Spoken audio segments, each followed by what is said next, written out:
Welcome everyone to another event in the UNC Greensboro MFA in Writing Program's 2020-2021 Visiting Writers Series. My name is Amelia Phillips, and I am one of two poetry faculty members in the program, along with my colleague, Stuart Deschelle. Tonight, it's my honor to introduce our guest poet, Sumita Chakraborty.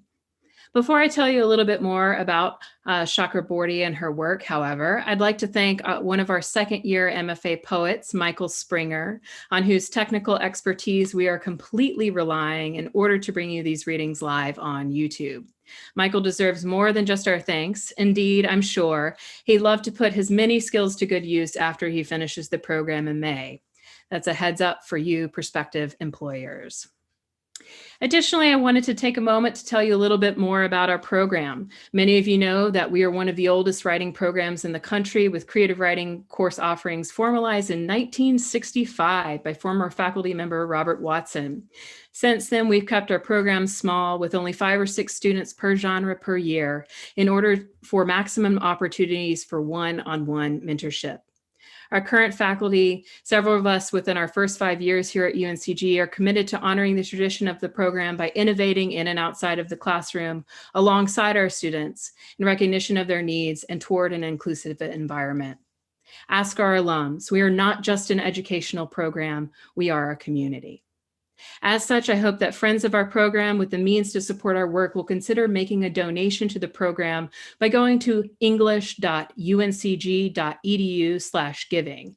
That's english.uncg.edu/giving, clicking the yellow Give Online button on the left-hand side of the screen and designating a gift to the MFA Enrichment Fund.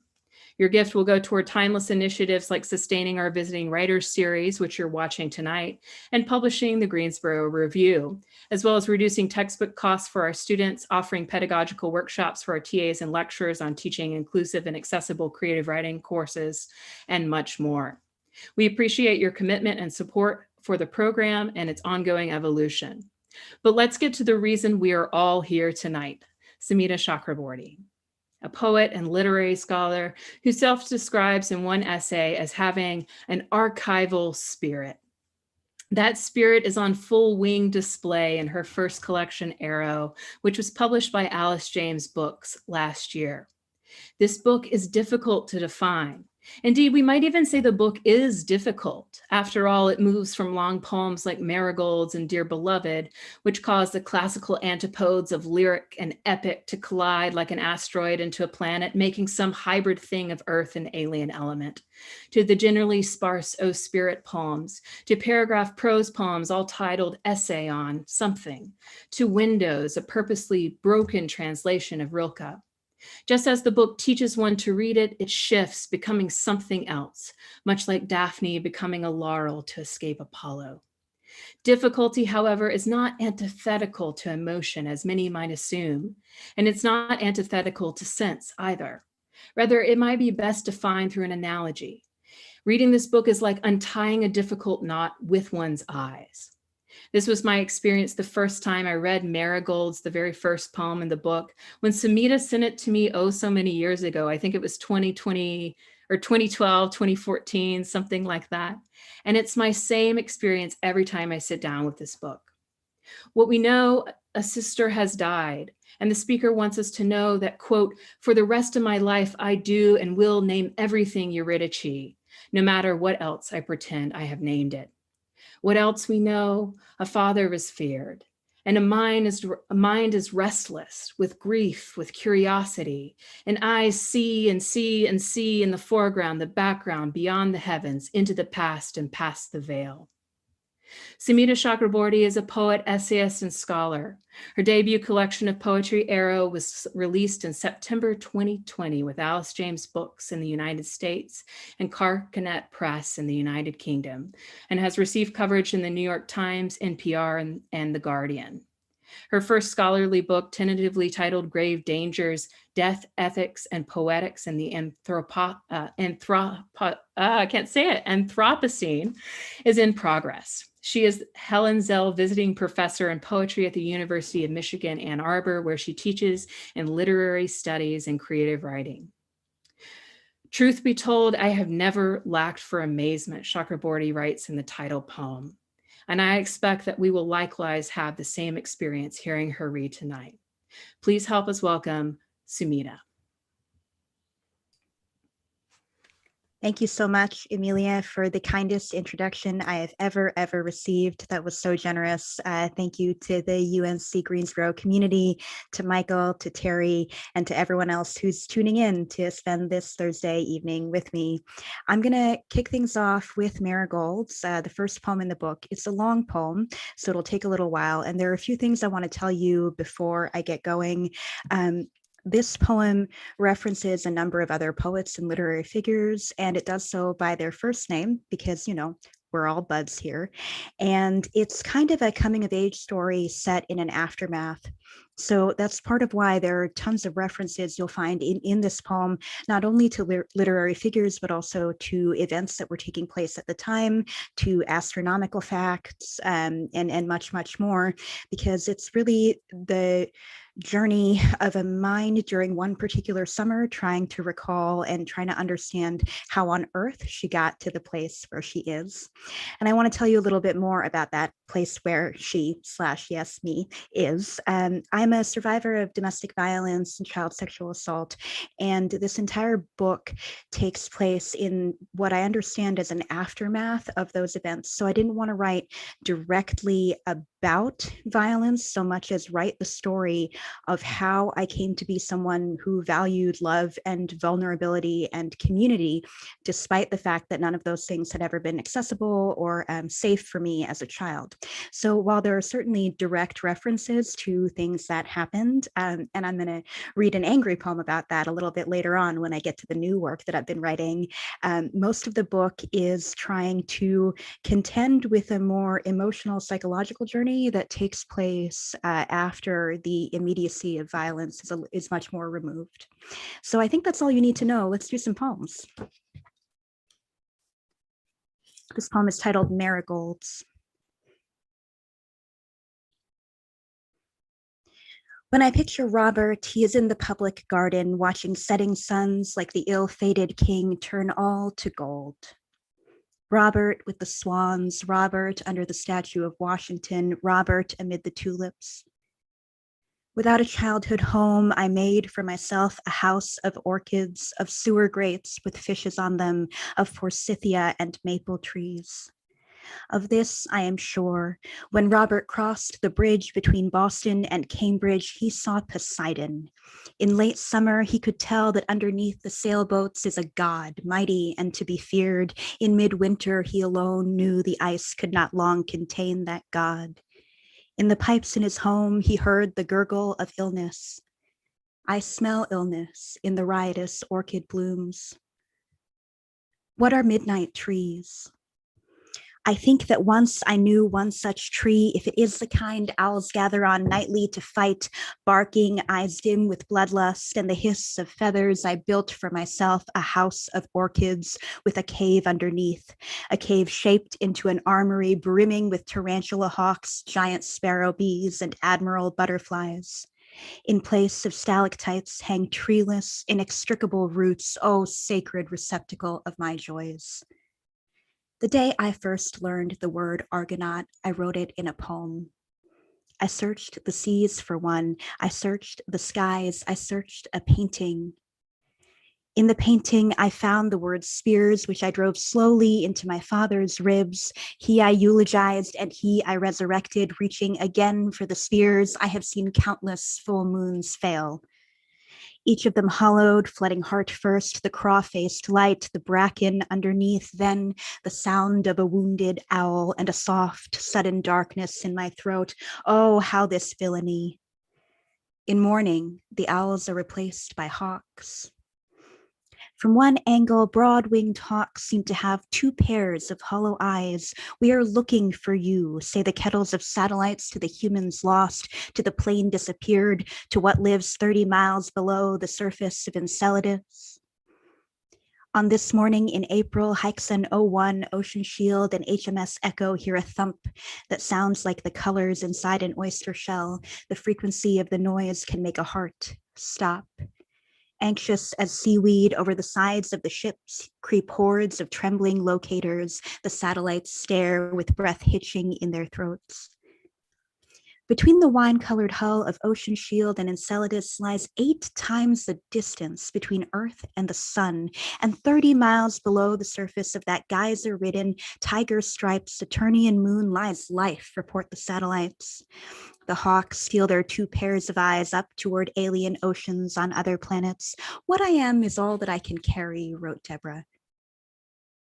What can I carry? All that I caught, I left behind. All that I missed, I carried. The hawks are not looking toward alien oceans. I am. I am looking too to alien men and women. I picture hurtling into them by turn to serve my lust. I picture us bent sideways, impaled, contorted, and screaming. I picture the different shades of a moan. The word bed fills the 4 eyes in my mind with the color gold, gold of the ill-fated king and the garden sunset, gold glinting in a decaying tooth, golden rod, a haze of pollen, the dragon's treasure, a long necklace of many fine gold chains reaching down to a woman's hips. Young woman walks down to the river of gold. Young woman walks down to the river and drowns. In the word bed, also joyously wail, bed, the color of ashen near death, bed, the fleshly color of bodies broken for good, bed, the color blue of heart-stopped lips. Oh, here I lift this one hand up to heaven. The ghosts of the poisoned dogs live in the piano. The ghost of my mother, still living, lives in her excised tumor and staghorn kidney stone. The ghost of my ability to love without grief, still living, lives in this poem. All my pockets filled with stones in the river I'll be found. Why then I am the devil's dam. Dangle me from a cliff 12,000 feet above sea. Oh, speak with possibilities. Build me a skin of glass to cover the Grand Canyon. Throw me on it. Summon 1,000 wilding mares. Restrain them with massive chains, foot-long links of hardened steel. When the chains buck from fracture, let the mares stampede the glass. Bid them trample my body. Watch from a great distance as the glass cracks. Watch me take a hoof to the mouth, to the skull, to the groin.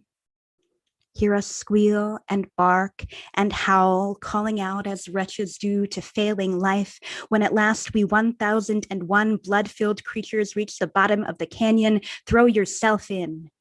My voice in your ear will tell you that you were meant to die like this, a beautiful and inelegant dive onto a field of reds, some bright and sun-kissed, some dark and pulp-dashed, your and our blood across the burnt orange schist. See, oh, see what I have done. I fear neither the sight of nor the word for blood.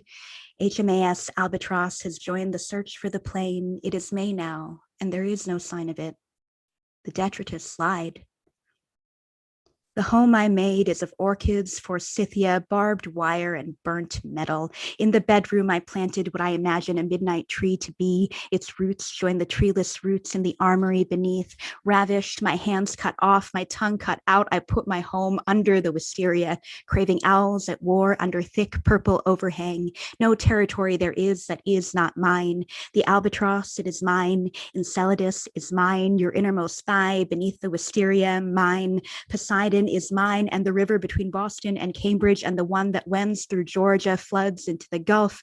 I am dreaming of a monument to moments colonized by theaters of the imagination. Oh, monstrous, the O of a mouth without a tongue, the O of 2 pairs of lips clasped, starving on one another, horns and cry of hounds. The ballet in my deadly standing eye is the arrow's flight into the neck, the horse's tumble into the canyon, a nation's search for a single tiger with quills in its neck, a spilled cloud of felled bees, the elephant's horror in the flock of red-billed birds, feathered locusts who from their first breath form trembling caverns with their mouths, their aggregate force snapping branches off of trees. The orchestra plays low drum beats, a single singer carving the melody. Do not, I pray, promise me an untroubled lake. Take me instead to the rivers with vengeful gods under steaming and frozen waters. Take me instead for the stag, the rifle, and the hunter. Promise me unending days in which I can picture, then picture again a fire whirl, the slowness of the sea drinking a ferry or a plane, the gasps of air bubbles around carapaces, the moons of Saturn. I myself am hells, and I prize them as if they were the rarest blooms. Promise me I will always reach again for the spears, await the horses on the glass above the gaping hollow O of the earth. All is lost. Flee this house. So chants James's Ouija. Or perhaps in the palace of time, our lives are a circular stair, and I am turning, writes Lucille's ghost-guided hand. Always in my mouth, I hold the head of an axe with its bit at the back of my throat. Oh heavens, can you hear a man groan? Here nothing breathes, but we phased and hungry, oh wondrous thing. Worlds such as this were not thought possible to exist, writes the astronomer. It is June. Deep beneath those golden waves of the river, I'll be found. My sister has joined the list of those I mourn. Her ghost lives in each powder-winged moth. In the ballet, the stage fills with a troupe of dancers in dusty gold skirts, shoes, asphyxiation blue, hair, the tones of flesh. Center stage are 6 dancers who wear only red, moving in unison so they throb as one bloodied yoke. The troupe around them shudders as though in blissful death throes. The single singer quiets. The orchestra breaks down its instruments. For my brethren slain, I ask a sacrifice, O barbarous, beastly villains like myself. Die. Die saying, please, die longing, die helpless, die with your eyes fixed to the most treacherous side of a mountain, to newborn stars, to plains not found, die with your throat stuffed so that each moment hereafter is a dream of a gasp, die so that my midnight tree might grow new branches, die like a sapling struck by lightning in an ash-ridden and still smoldering field, die amid the tulips, die smelling the orchids I grow, die in the mass of horses in a pied flock of shrieking birds. From the oceans, creatures great and small take to the land. From the land, each parachuted seed takes to the sky. From within my armory comes a scent melodious and unearthly. A strain of moths, black, flies as though sewn each to each at the wing. Their flight path blooms dark into the gray air like a print from a silvered glass plate. Soon we will learn our bodies are formed of dead stars, so that if we made incisions from breastbone to rectum, the caves within would reveal themselves to house celestial ash. As the stag, I fear the mouth of the rifle. As the rifle, I point my mouth deadly toward you. As the hunter, I execute myself so that I may feast. Worlds such as this were not thought possible to exist. My lord, I aim a mile beyond the honeyed moon. Whew. One needs a sip of beer after that one. So one thing I forgot to mention at the get-go was that in that poem are also lines from Titus Andronicus, which is Shakespeare's most juvenile, most bloody, and most ill-crafted in some ways play. And that was very intentional. There's a way in which this book also begins with its speaker for the first time feeling like she has a need to take up space or the ability to take up space in the world, and accordingly does so or tries on different ways of doing so that aren't ways I necessarily stand by ethically or emotionally, and certainly aren't places in which the speaker ends up at the end of the book. And my hope is that the way that Titus Andronicus functions there kind of works the same way. It's gory, it's gross, it's kind of ridiculous. The plot is sort of all over the place. And that's also where the speaker is, really kind of not sure-footed, but only knowing that she has to start being able to exist in a world that hasn't previously felt very much like home to her. So I'm going to read 2 more that from this book that are in kind of a different state of mind, and hopefully you'll get a sense of that evolution of the speaker. I'm going to read one poem from the middle, and then I'm going to read the last poem. And after that, I'm going to close out with some new stuff, which I'm really excited about. This poem, like many others in the book, is titled "O Spirit." A bear brings forth her young, informous and unshapen.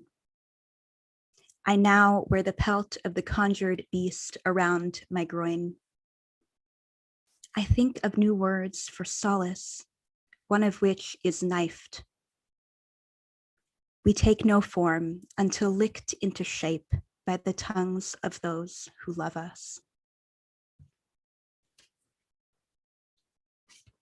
And that's from a moment in the book where, in the aftermath of another loss, the speaker is starting to think through and really evaluate why love even matters to her and what definitions for it she's inherited and what new ones she'd like to form. And here's where the story ends. The final poem in the book is called O. Stars are not the end, but the beginning. A bird is to its throat as a promise is to its sharp edge. I wanted to make for you a sun shower. Instead, I have made for you a mortal thing. Writing is knowing how to cut. There is a space in my body that did not exist when I began this book. It is a window.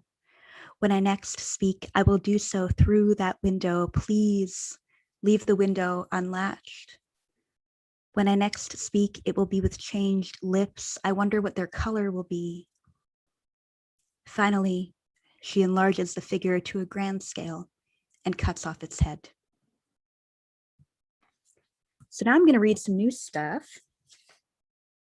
And one of the things that I've recently learned about publishing a book that has details about abuse in it is that people will ask you the very irritating question, is it true? They'll ask you it a lot. They'll ask you it in really awkward moments. And so I wrote a poem. Despite how many beheadings and spears and arrows you've just heard from me, I don't often actually write out of anger, even if that is what I end up writing into. But once in a while I do, and it can actually be great fun. So the other thing you need to know about this poem is that it was a few months ago, and NASA came out and said they had new information about the moon. And all the poets on Twitter, myself very much included, went nuts. They were like, new moon news dropping in a few days. And everyone's like, what's up with the moon? What's it got? What have we found about the moon? So that's also in the background, or really in the foreground of this poem, which is called When They Ask, Is It True? I Answer. And I'm going to read that title again when I start the poem, because it is the first time I have pulled off a title that runs into the poem in a way that I don't hate. And I'm very, very nerdily proud of it. All right. When they ask, is it true? I answer, what more is there to learn about the moon? Listen, you and I both know there's more I could share. I could tell you about the first time I put pennies in my mouth. I could tell you every time I grew or sheared my hair. No, I know. What you want to know is whether I wept, whether I begged. In a few days, the astronomers will tell us what they've learned about the moon. You and I were in this together, our nude breasts pressed against our draftiest windows in the winter. Say the moon has more silt than we imagined. Say it has a mountain. Say baby lions roam its crests in little feline space boots. The things we're closest to aren't easy to name, but that's no excuse. Deimos and Phobos, brothers. Ao, a round marble in the cheek of a name, Euclid, too dim to photograph, too small. Still, we named her. Ours, though? We named it Moon, like Holly Golightly, naming her cat, Cat. Have you put a name on my child mouth? If you were asked to give our moon a name right now, right this minute, what would it be? Whoever told us we have the right to learn anything about the bodies for which we never even imagined a name.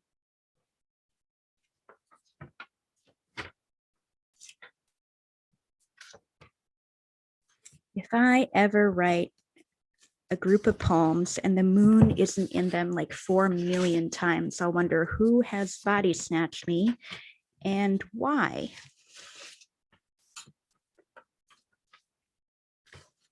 Let me glance at the time. So by my count, I've got about 7 minutes left. Does that sound right? Yes? All right, cool. Sorry to those of you on YouTube who are thinking that I'm just kind of talking to myself. I'm talking to the geniuses here behind the curtain who are helping run this. So I'm going to read, nah, I'm not. I have two new series that I'm working on right now. And one is a series of kind of prose poems that are inspired by the Golden Records, which were records that NASA sent up on the 1977 mission in the interests of any extraterrestrials, if they were out there and came into contact with that particular mission, they could play the records and learn a little bit about what humanity is all about. And that the records leave out quite a bit for a variety of reasons. And my series is called The B-Sides of the Golden Records. So it's writing into those exclusions. But I'm just going to tell you that bit of information as a teaser right now, because what I really want to share with you is something that I promised Amelia I'd share with you. You don't want to not do what you've promised to your very extraordinarily kind host. So one of you on the side, would you mind thumbs upping me if this is working, Michael or Terry? Rock on. Okay, so I'm also writing a series of visual poems, which is really exciting for me. It's the first time I've done something like this. And they're inspired by surgical photographs of my own hysterectomy. In 2018, I had a hysterectomy due to stage 4 endometriosis, and I asked the surgeon to give me photographs of the procedure. He was kind of terrified. Apparently, I was very insistent as I was going under. I don't remember this at all, of course, but he told me afterward that I was like, if you don't send me photographs, you're going to ruin my second book, which, wow, that's very extra to be when you're going under for a hysterectomy.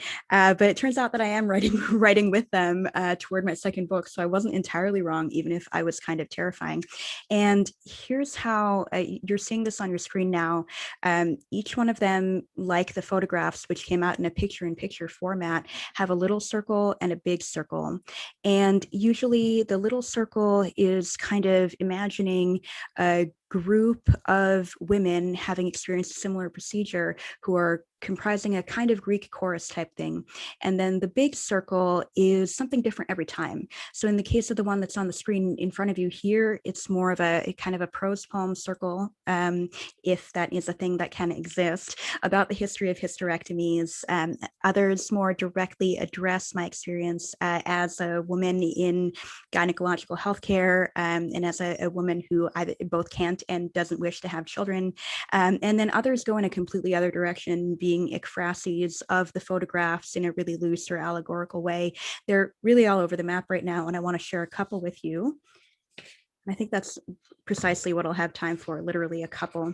So I'll read this first one. And when I read them, I read the first circle like it's a stanza, then I take a break, and then I read the second circle. So I'll try to keep the relevant portion on the screen at the right time. Image 000. In this circle lives the chorus. Their purpose is to tell you what things are like.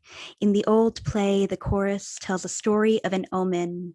That omen goes like this: a black eagle, and behind it a white one, whirling in the open air to drop upon a pregnant hare. They ate the hare, they ate her womb, they ate her unborn young. Sing, sorrow, sorrow, but let the good prevail.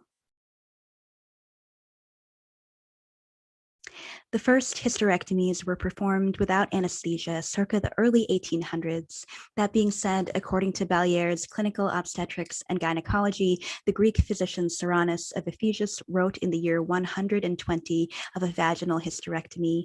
It is my belief that the patient who underwent this version of the procedure heard in her mind an Aeschylean chorus who spoke to her of birds, although I know that in suggesting this, I am having my way with time. The mortality rate of these early ventures was approximately 70%. Most of those patients died of sepsis. After some early alterations in technique, the methodologies of the procedure were cauterized in approximately 1920 to remain largely unchanged until laparoscopy was introduced in 1988, which is 1 year after I was born. In the latest summer month of the year 2018, in the Common Era, I had a hysterectomy. It was a vaginal and laparoscopic procedure. Before it, I asked my surgeon to share pictures with me of the operation as seen through his endoscopes. Those photographs were rendered in a picture-in-picture format, which is not unlike, yet not precisely alike, the shape of these poems. In this circle lives the I and history. The voices that gave rise to the invention of the chorus came from my recovery room. The recovery room is a room into which patients are brought following their operations to emerge out of anesthesia. It is not unlike a community of spirits traversing the borders of afterlives. I did not have access to pain medication in my recovery room because the button of my morphine clicker was broken. When I asked for help, I was told that I was wrong. You must know that I have never wanted children and have never wished for pregnancy. Nor did I ever feel, as screamed my mother over the phone when I told her I was going to have this operation, that my whole self was my womb. You will have to be patient with me as I see this through. No single slice of vision can contain every relevant sightline, and I aim to give you as many visions as I can. Walk your way toward the bank of the river by inhaling in metronomic breaths. There is a slim chance the riverbank will make your cream taste rancid for a time hereafter. There is a slim chance it will make your heart muscles contract too fervently. There is a slim chance that you will wake up in media res. The air smells like apple juice. The last time I can remember drinking apple juice, I had a urinary tract infection and was sitting on a tree branch surrounded by baby goats. The trees were budding then. I was budding then. It is time to count backwards now. And I'll just do one more of those and then I'll close. This will be my last poem. It's tough to figure out which one of these I want to show you all. I think I'll go. Oh, I should mention actually the light gray text in these poems, those are quotes. And in the ones I'm showing you today, they're quotes from Anne Carson's translation of the Oresteia. I think I'm going to show you one where I'm playing with the circle, just for variety's sake. So I'm kind of thinking about how the words can work sort of like shading on a globe or on a moon, or a sphere, insert round thing here. And this is one of those where I'm messing with that and also playing a little more with lineation than in the one you just saw. Image 002. Thank you so much again for having me. This will be my last poem of the evening. Again, thank you, Emilia. Thank you, Michael. Thank you, Terry. Thank you to the whole community. This has been a blast. Shh, shh. Make your voice as a breath through a reed. Shh, shh. Make your voice as a breath through a leaf. Shh. Make your voice as the motion of a moth's whisker. Shh, shh. Make your voice a ghost. Make your way through the deep. Remember, though, that you'll have to come back.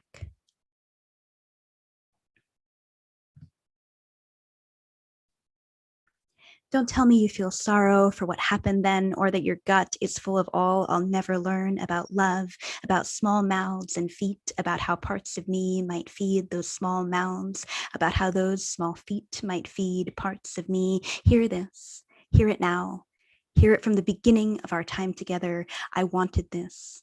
I went of my own volition. I said, remove it. When they refused, I insisted. When I insisted, they told me I was mistaken. When they told me I was mistaken, I showed them a photograph. In time, I will show it to you too. When they didn't look at the photograph, I taped open their eyes. I showed them 21 more photographs. Some of them vomited. I took a step forward. I stood in the pool of it. I said, I meant what I said. I meant what I said. Thank you all so much for being here tonight. I can't wait till that happy vaccinated time that we can all be here in the future. Have a great night or morning or afternoon, wherever you're at. Take care.